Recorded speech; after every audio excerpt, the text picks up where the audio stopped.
Aa kızım. Kaçsın gözlerine. Kaçsın için yemeği alıp. Güzel oğlum. Gözler verdim. Gözler kaçsın töktümün kabına. Kaçsın meleği. Oğullu kızı. Güzel kızı. Gel. Nuş elə qızım. Atasan mənə. Niye atasan?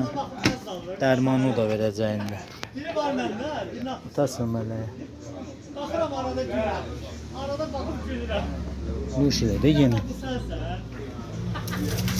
Atasan üçün su da gətirsin qızım.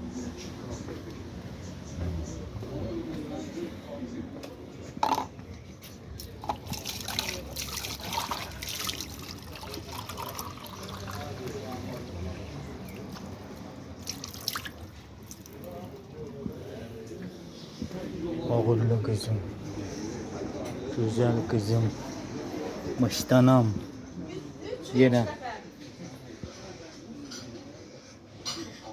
Tam güzeli.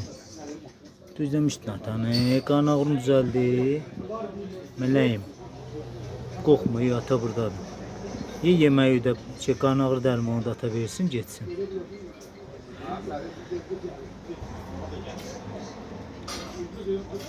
Tam hayatı.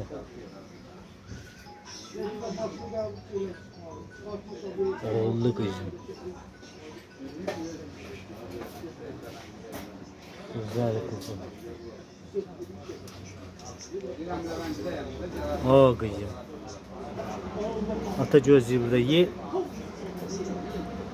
Dərmanı da ata töksün boğazıya qəşəng. Sonra gedin.